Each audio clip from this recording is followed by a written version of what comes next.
Na mensagem do Evangelho, entre tantas coisas bonitas que Jesus ensina ao nosso coração, existe algo que é fundamental para a nossa vida pessoal de espiritualidade, para a vida em família e para a vida em comunidade. Sem esta atitude, o amor sairia perdendo. Estou falando do perdão. Quantas vezes Jesus revelou o rosto misericordioso do Pai, como Ele motiva os discípulos a superarem as dificuldades, as opiniões contrárias e perceber que existe um amor maior que nos une. E é para falar um pouquinho sobre a importância do perdão e que passos nós podemos dar para realmente viver este perdão interior e ter uma profunda paz no coração, que a gente acolhe aqui no Bênção da Manhã o escritor René Dentes, que escreveu agora uma recente obra com o título O que é o Perdão? René, bom dia, bem-vindo ao Bênção da Manhã. É uma alegria ter você participando conosco. Bom dia, Padre Camilo. Bom dia a todos os queridos telespectadores da TV Aparecida. É um prazer estar aqui com vocês. Estive aí, né? Tive a graça de estar em Aparecida em junho e aí no Bênção da Manhã, presencialmente, mas agora também virtualmente participando. É uma grande alegria. Maravilha. Você tem o livro Razões do Perdão, onde você trata esse tema tão importante. Para alguns custa tanto, né? Há pessoas que passam uma vida inteira guardando mágoas, ressentimentos no coração, e isso é um fardo tão pesado para carregar. E para começar a nossa conversa, né? O que realmente seria o perdão na prática? Olha, Padre Camilo, o perdão é uma espécie de desligamento do agente em relação ao ato. É entender que nós, de fato, podemos errar, podemos encontrar caminhos equivocados, mas nós também podemos reconstruir caminhos, nós podemos seguir novas possibilidades. O ser humano nunca pode ser entendido como apenas um ato. Ele tem a sua liberdade, que veio como uma graça divina. Então, na sua liberdade, ele pode, sim, se ressignificar, encontrar outros caminhos. E ninguém pode ser determinado por um único ato que fez, né?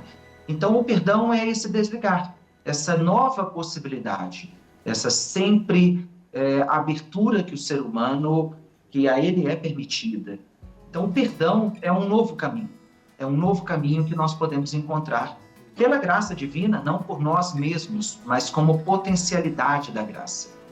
Ele é um imperativo, né, para quem se dispõe a seguir Cristo, ser um anunciador do reino. O perdão tem que fazer parte das atitudes diárias da vida. E falando dessa beleza do perdão, o que poderíamos dizer, né, dos benefícios que ele traz, tanto para a mente como para o coração? Olha, de fato tem muito benefício, né? Eu vejo como psicanalista, por exemplo, na clínica, como que muitas das situações traumáticas que as pessoas vivem é uma questão de perdão, né? O perdoar o passado, perdoar alguém que feriu, muitas vezes pais e mães que abandonaram ou a pessoa sofreu rejeições e esse perdão fica ali como latente, né?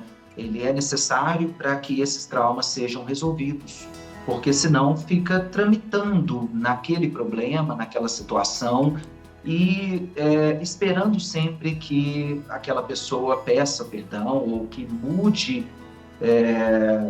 de fato assim a sua atitude, mas não, muitas vezes não muda. Então é preciso que o perdão parta daquela pessoa mesmo que foi agredida, né, e tal. E aí sim há uma resolução ou há uma cura, vamos dizer assim, né? É difícil, não é fácil, de fato, porque depende de muita coisa, né? Cada um sabe, ou até mesmo não sabe, aonde foi a ferida, né? E aí está a dificuldade do perdão, porque a gente precisa elaborar antes algumas situações, os traumas, fazer uma memória, e aí sim há a possibilidade do perdão. E há pessoas que, diante de uma ofensa, de uma mágoa, elas vão cultivando esses sentimentos por um longo tempo. Entra aí o orgulho, né? A pessoa não quer admitir que talvez ela também tenha parcela de culpa naquilo que acabou não funcionando na relação, seja na família ou mesmo na amizade. O que você diria então? Qual que é a maior dificuldade presente em nós para nos abrirmos e reconhecer a importância que eu preciso ter do perdoar? Sim, então é muito interessante isso, porque eu estudo há um tempo, há alguns anos, esse tema do perdão, foi objeto da minha tese de doutorado em teologia na Faculdade Jesuíta, aqui em Belo Sim. Horizonte. E eu chego a algumas conclusões, dentre elas, uma que é muito cara, eu acho que é muito importante a gente pensar. Eu tenho visto, tanto nos estudos teológicos, filosóficos, quanto na psicanálise, na clínica, que as pessoas que são mais desprendidas, elas conseguem ter uma liberdade maior, elas não são tão compulsivas ou presas a alguns processos na vida, né? Tão assim determinadas por uma coisa ou outra. Esse despreendimento, ele leva a uma maior possibilidade do perdão. Ou seja, colocar o foco em coisas maiores da vida, né? E não em uma pessoa, não uma dependência a uma pessoa ou alguma coisa ou alguma experiência da vida, e aquela que põe foco realmente em Deus, na graça divina, né? E aí a gente entende o perdão como gratuidade, que não é um ato que vai esperar alguma coisa, nem mesmo um benefício próprio, mas é um ato de gratuidade, que teologicamente a gente poderia falar como uma superabundância, como um excesso, né? Um excesso positivo. Então, nesse sentido, eu vejo, Padre Camilo, telespectadores, que pessoas que são mais desprendidas conseguem ser mais livres e perdoam mais facilmente. E perdoar, né, Renê, não quer dizer você esquecer aquilo que aconteceu. Isso não é fácil fazer esse bloqueio na mente. E como a pessoa pode, então, mesmo estando aberta ao perdão, não querendo cultivar aquela mágoa no coração, mas vira e mexe, vem as lembranças do que passou. Como que ela pode lidar com isso para que essas lembranças não voltem a despertar aquele sentimento ruim novamente dentro dela? Eu costumo dizer que perdoar não é esquecer mesmo, né? Esquecer está mais próximo a uma amnésia, que em grego quer dizer esquecimento e uma ideia assim de que passou e pronto, né? Não. Daí vem a palavra anistia. O perdão depende da memória, ou seja, é preciso realmente lembrar o que aconteceu e aí sim ressignificar. Ou seja, perdoar não é esquecer, mas ressignificar.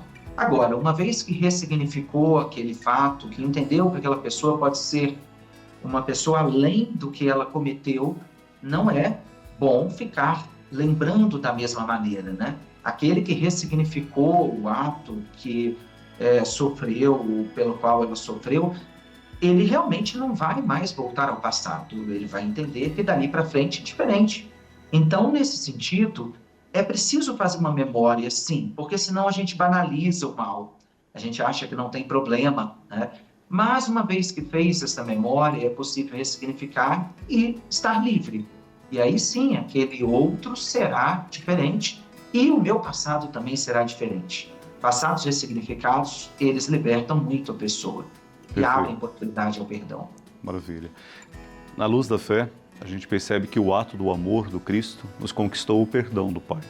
E este ato do amor que nos perdoou também nos ensina a perdoar. Ou seja, é fundamental o perdão para que o amor possa vencer. Onde não existe perdão, o amor vai ficando enfraquecido e chega um dia que o amor passa até a não ser mais importante em nossa vida. Seria mais ou menos por aí, né? Sem dúvida, Padre Camilo, eu não tenho dúvida assim, que um dos grandes ensinamentos centrais de Cristo foi o perdão, né? Porque fora do perdão há um ciclo de ódio, há um ciclo de olho por olho, dente por dente, violência gerando violência, que infelizmente a gente vê hoje com as redes sociais, com um mundo muito apressado, onde as pessoas não refletem tanto sobre a própria vida e já saem julgando o outro. Então a gente vê um mundo de muita violência física e simbólica, né? Mas Cristo deixou um outro caminho, um caminho de pensar no outro para além do que ele fez, um caminho de não revidar, um caminho de perdão. É um caminho civilizatório, aonde a gente pode encontrar uma humanidade muito mais avançada, evoluída, né? E, sem dúvida, esse é um caminho de muito mais amor e de paz. Não a antiga lei do olho por olho cega a todos, como dizia Gandhi. Então, a gente precisa pensar caminhos diferentes. E o perdão é um caminho que leva ao amor, a uma humanidade mais ciente da sua missão, de fato, e que traz paz. Isso principalmente, que é tão importante nos dias atuais. E eu acho uma passagem bonita aquela quando Pedro chega para Jesus e já querendo se justificar, dizendo, olha, a lei manda que eu perdoe o outro até 7 vezes. Se ele me ofendeu 8 vezes, daí não haverá mais espaço para o perdão. Mas Jesus leva ele a fazer uma profunda reflexão, né? O perdão não é cumprir uma lei, não é seguir uma norma. Eu perdoo porque a vida precisa de perdão. Então Jesus vai dizer, não há limites para o perdão, porque não há limites para o amor.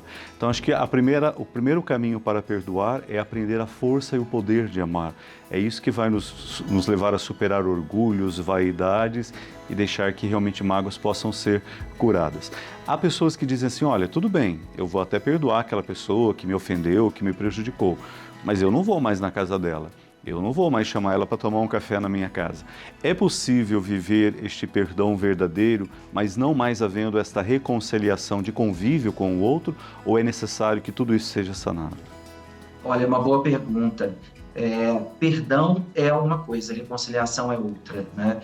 De fato, em alguns casos, é possível que do perdão venha a reconciliação, mas em algumas situações não, né? A pessoa pode perdoar e não conviver mais, né? Mesmo porque o outro pode não ter pedido perdão ou não querer também essa convivência, né? Sim. Então, é preciso que o perdão seja genuíno, seja gratuito, não seja por um fim utilitário, né? Para que ela se salve, ou se liberte, ou se cure. Não, o perdão tem um elemento de gratuidade, né? Sim. E é muito interessante, como o senhor também comentou, essa situação do infinito do perdão, né? O perdão parte de uma situação que ela está além, como uma superabundância, como dizia a teologia paulina, né? É uma superabundância da graça. Ou seja, existe o mal, mas apesar do mal existe o perdão.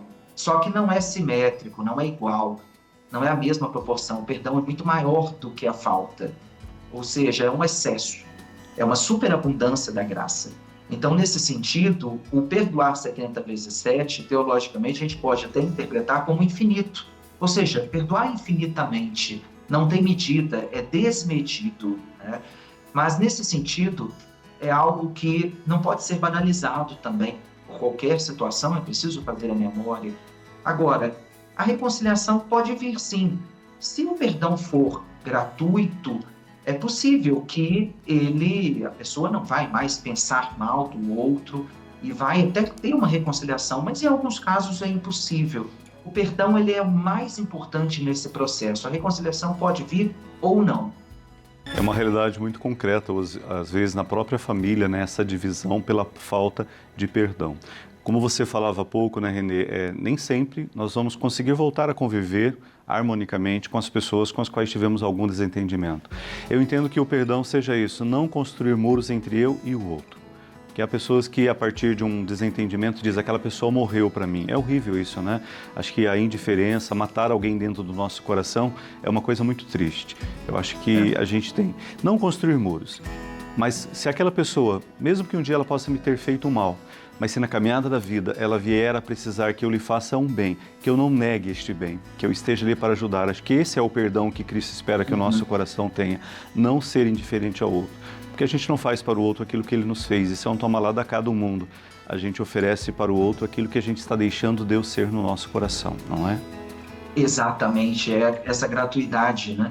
E é interessante porque eu vejo, por exemplo, no consultório, psicanálise, como que é um auto-engano as pessoas acharem que o outro fez mal e ela vai esquecer simplesmente, ele não existe mais. Essa frase, essa ideia já mostra que o outro tem uma afetação muito grande ainda nela, né? Provoca uma afetação. Então, se ela não perdoa, não elabora o que aconteceu de fato, isso vai voltar um dia, esse sentimento ruim vai voltar. Sim. Então, não adianta, é uma ilusão achar que eu vou matar o outro e pronto. Essa ideia de afetar o outro, de esquecer, de querer que o outro se dê muito mal, ainda demonstra uma grande angústia para a pessoa. Então, não, esse não é o melhor caminho até de cura. O melhor caminho é, de fato, elaborar o que aconteceu, fazer uma memória e entender que aquela pessoa pode ser outra, além daquele ato cometido, e aí sim chegar ao perdão. Pode demorar muito tempo, Sim. né? Pode demorar, é um horizonte, pode começar num momento e demorar anos para se chegar ao perdão, mas é importante a gente colocá-lo em horizonte, ou seja, ele está caminhando. É isso que é mais fundamental no perdão. E terminando, né? Com certeza o perdão é essa graça da gente escolher guardar no coração aquilo que é memória de amor na caminhada da vida. Eu não vou deixar que a briga de um dia, o desentendimento de um dia, destrua o que a pessoa significou na minha vida inteira. Eu tenho que fazer memória daquilo que é significante e não daquilo que foi apenas um lapso e que não edificou nada. Renê, gratidão por partilhar conosco, parabéns por esta obra. E as pessoas que queiram adquirir o seu livro, qual o meio que elas podem aí buscar? Perfeito, então eu que agradeço muito estar aqui nessa casa tão santa, tão abençoada, sempre presencialmente ou virtualmente. E a minha obra foi publicada ano passado, Razões do Perdão, né, pela editora Ideias e Letras, e pode ser achada nas plataformas, grandes livrarias, mas também no site da editora, ideiaseletras.com.br. Obrigado, gratidão por tudo, e espero estar aqui com vocês mais vezes. Será uma alegria. Grande abraço, Renê, ótimo dia para você, fica com Deus.